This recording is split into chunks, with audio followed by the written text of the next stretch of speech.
अद्भुत कहानियों में आप सभी का स्वागत है।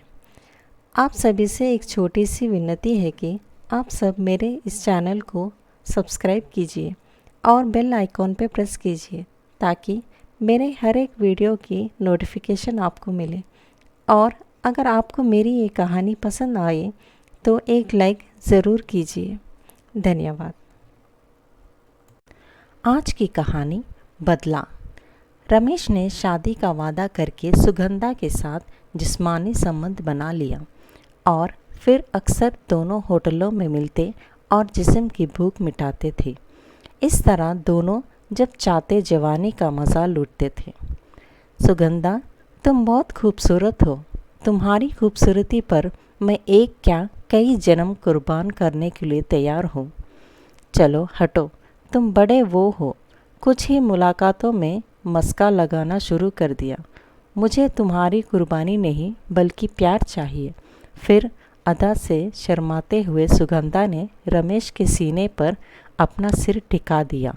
रमेश ने सुगंधा के बालों में अपनी उंगलियां उलझा दी और उसके गालों को सहलाते हुए बोला, सुगंधा, मैं जल्दी ही तुमसे शादी करूँगा। फिर अपना घर होगा, अपने बच्चे होंगे। रमेश, तुम शादी के वादे से मुकर तो नहीं जाओगे? सुगंधा, तुम कैसी बात कर रही हो? क्या तुम मुझ पे भरोसा नहीं है? सुगंधा रमेश की बातों में इस कदर डूब गई कि रमेश का हाथ कब उसके नाजुक अंगों तक पहुंच गया उसको पता ही नहीं चला। फिर यहाँ सोचकर कि अब रमेश से उसकी शादी होगी ही, इसीलिए उसने रमेश की हरकतों का विरोध नहीं किया। दोनों की मुलाकातें बढ़ती गई और हर मुलाकात के साथ जीने मरने की कस्में खाई जाती रहती थी। रमेश ने शादी का वादा करके सुगंधा के साथ जिस्मानी संबंध बना लिया और फिर अक्सर दोनों होटलों में मिलते और जिस्म की भूख मिटाते थे। इस तरह दोनों जब चाहे जब उनकी जवानी का मज़ा लूटते थे। रमेश इलाहाबाद के पास के एक गांव का रहने वाला था। उसके परिवार में माता पिता और एक छोटा भाई दिनेश था। छोटे से परिवार में सभी अपने अपने कामों में लगे हुए थे।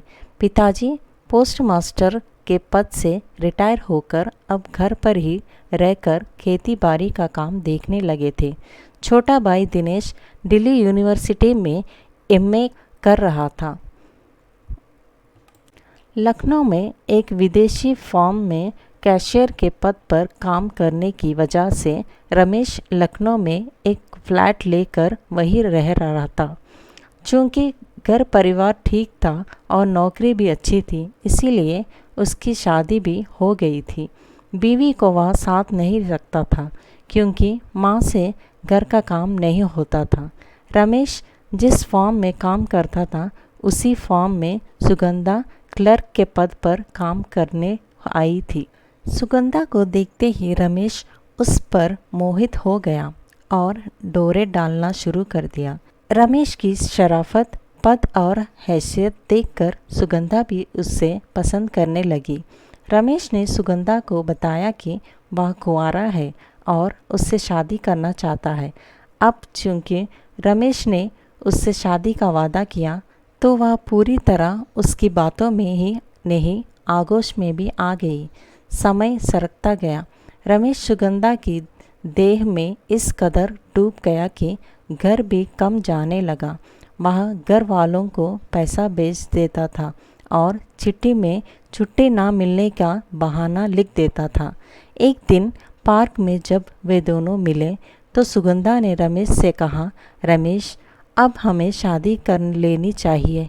अभी तक आपने तो मुझे अपने घर वालों से भी नहीं मिलाया है। मुझे जल्दी है, अपने माता पिता से मिलवाइए और उन्हें शादी के बारे में बता दीजिए। रमेश सुगंधा को आगोश में लेते हुए बोला, अरे मेरी सुग्गो, अभी शादी की क्या जल्दी है? शादी भी कर लेंगे, कहीं भागे तो नहीं रहे ना? नहीं, मुझे शादी की जल्दी है। रमेश, अब मुझे अकेलापन अच्छा नहीं लगता। सुगंधा ने कहा, ठीक है, कल शाम को मेरे कमरे पर आ जाना, वही शादी के बारे में बात करेंगे। रमेश ने सुगंधा के नाजुक अंगों से खेलते हुए कहा, मैं शाम को 8 बजे आपके कमरे में आ जाऊंगी। रमेश ने सुगंधा को होठों का एक चुम्बन लेकर उससे विदा लिया। रमेश ने अभी तक शादी का वादा कर सुगंधा के साथ खूब मौज मस्ती की, लेकिन उसकी शादी की जिद से उसे डर लगने लगा था। सच तो यहाँ थी कि वह सुगंधा से छुटकारा पाना चाहता था, क्योंकि एक तो सुगंधा से उसका मन भर गया था, दूसरी तरफ वह उससे शादी नहीं कर सकता क्योंकि वो शादीशुदा था।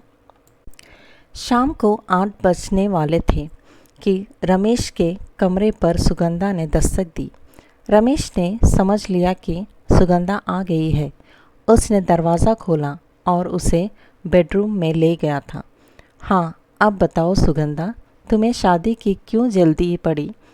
अभी कुछ दिन और मौज मस्ती से रहेंगे, फिर शादी करेंगे, रमेश ने उसे सीने से चिपकाते हुए कहा। नहीं, जल्दी है, उसकी कुछ वजह है। क्या वजह है? रमेश ने चौंकते हुए पूछा। तभी बाहर दरवाजे पर हुई दस्तक से दोनों चौंके। रमेश सुगंधा को छोड़कर दरवाज़ा खोलने के लिए चला गया। सुगंधा घबरा गई थी और सुगंधा घबराकर एक तरफ दुबक कर बैठ गई थी। इतने में रमेश को धकेलते हुए 3 लोग बेडरूम में आ गए थे। अरे, तू तो कहता था कि यहाँ अकेला रहता है, ये कौन है? ये क्या तेरी बीवी है या बहन? उनमें से एक पहलवान जैसे शख्सियत ने कहा। देखो, जबान संभाल कर बात करो, रमेश ने कहा।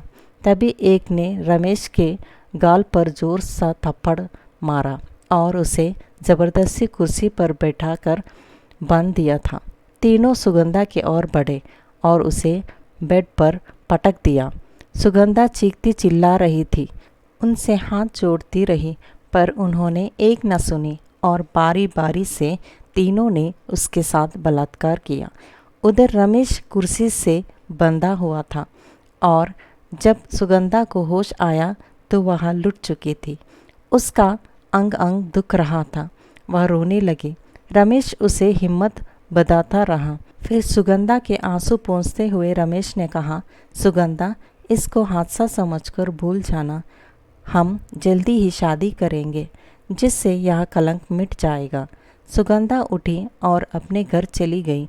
वहाँ 1 हफ्ता की छुट्टी लेकर कमरे पर ही रह गई थी और भविष्य के बारे में सोचकर परेशान होती रही थी। लेकिन रमेश द्वारा शादी का वादा उसे कुछ राहत दे रहा था। सुगंधा हफ्ते भर बाद रमेश से मिली, तब बोली कि अब वह जल्दी ही उससे शादी कर ले, क्योंकि वह बहुत परेशान है और वह उसके बच्चे की माँ बनने वाली है। क्या क्या कहा तुमने? तुम मेरे बच्चे की माँ बनने वाली हो? सुगंधा, तुम होश में तो हो ना?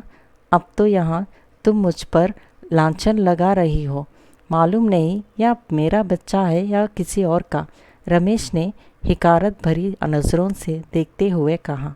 नहीं नहीं रमेश, ऐसा मत कहो, यह तुम्हारा ही बच्चा है। हादसे वाले दिन में मैं तो यही बात तुमसे बात करने वाली थी, सुगंधा ने कहा, पर रमेश ने धक्का देकर उसे निकाल दिया।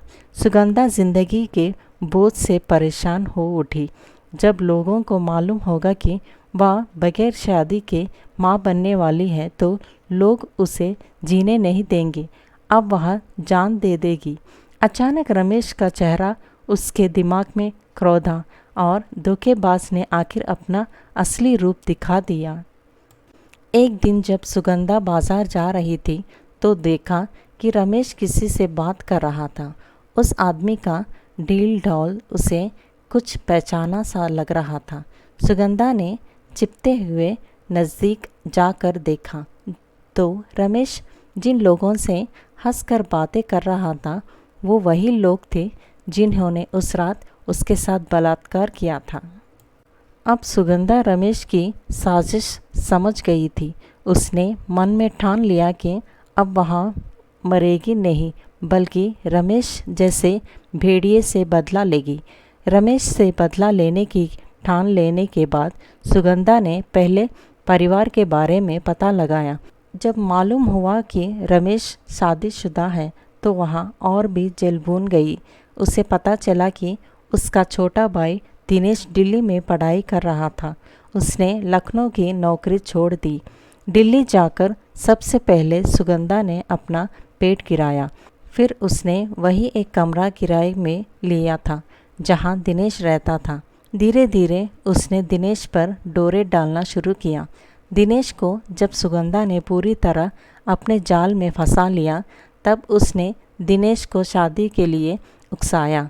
उसने शादी की रजामंदी दे दी। दिनेश ने रेलवे परीक्षा में अंतिम रूप से कामयाब भी पा लिया था। अब वहाँ अपनी मर्जी का मालिक हो गया। उसने सुगंधा से शादी के लिए अपने माता पिता को लिख दिया था। लड़का अपने पैरों पर खड़ा हो गया है, इसलिए उन्होंने भी शादी की इजाज़त दे दी। सुगंधा ने भी शर्त रखी कि शादी कोर्ट में ही होगी। दिनेश को कोई एतराज़ नहीं हुआ था। जब दिनेश ने अपने माता पिता को लिखा कि उसने कोर्ट में शादी कर ली है तो उन्हें इस बात का मलाम ज़रूर हुआ कि घर में शादी होनी चाहिए थी, तो बात ही कुछ और थी। अब जो होना था वो हो चुका था। उन्होंने गृहभोज के लिए मौके पर दोनों को घर बुलाया था। पूरा घर सजा था। बहुत से मेहमान, दोस्त, सगे संबंधित इकट्ठा थे। रमेश भी उसमें शामिल था। रमेश भी उस मौके पर अपने दोस्तों के साथ आया था। दुल्हन घूंघट में आई थी। मुंह दिखाई के समय रमेश और उसके दोस्त उपहार लेकर पहुँचे। रमेश ने जब दुल्हन के रूप में सुगंधा को देखा तो उसके पैरों के नीचे की ज़मीन ही सिसक गई थी। रमेश और उसके दोस्त जिन्होंने सुगंधा के साथ बलात्कार किया था, सबका चेहरा शर्म से झुक गया था। इस तरह सुगंधा ने अपना बदला ले लिया था। यही इस कहानी का अंत है।